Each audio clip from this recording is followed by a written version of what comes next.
Jesus says, "You will know the truth, and the truth will make you free." Truth and freedom.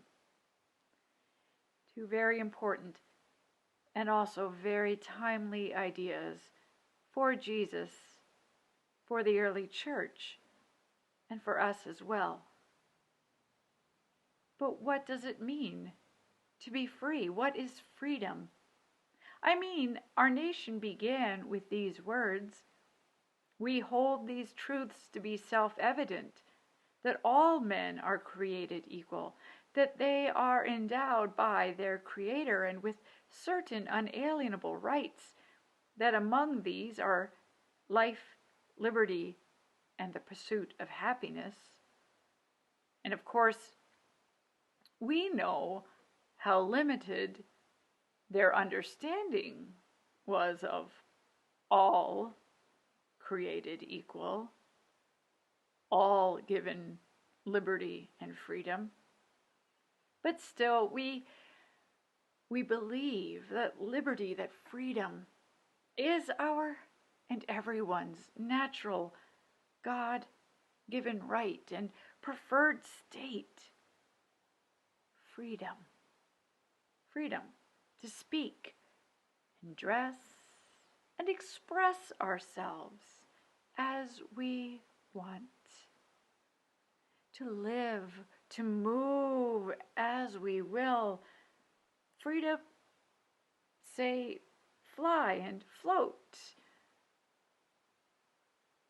Freedom is merely then the ability to live to oneself, to float free like a leaf, free of constraints and coercions, like a leaf breaking free from its captivity to the tree, let go, to be let go on its own. This idea of freedom, this pastoral picture of freedom, may not be exclusively American, but it is especially, shall I say, virulent these days, as evidenced by so many people's objections to the public health regulations we need in this pandemic time, just so that some may live. We are not only plagued by disease these days, but also by, I would say, a small, limited, heretical, false definition, understanding of freedom.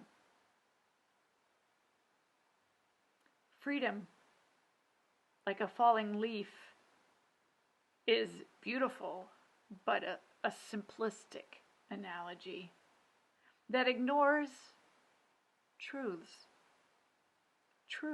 like science, that, the leaf and any other wild example are still captive to the laws of nature and gravity and wind and atmosphere. Freedom that Jesus is talking about is not obviously to do whatever we want, whenever we want, living willy-nilly. Instead, the freedom of Jesus is more meaningful. It's deeper. It's more significant. Jesus' life and preaching was never about doing what you want. The Jesus we meet in the Gospels over and over again brings us closer. Closer. Doesn't separate us from one another, but closer through deeper care, deeper compassion, deeper action, connecting us to one another and then and thus to God,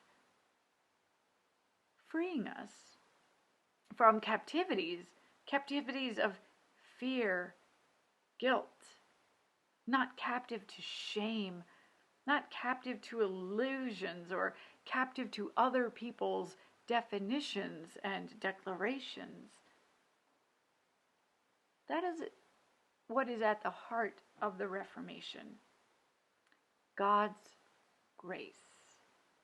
God's grace that frees us from sin. God's grace that frees us from having to prove ourselves. Frees us from anything that would separate us from God's love. The truth that Jesus offers us is that God's love sets us free for life, for abundant life with one another, not despite one another, with one another, for one another, with the Holy One, with the Holy One. Amen.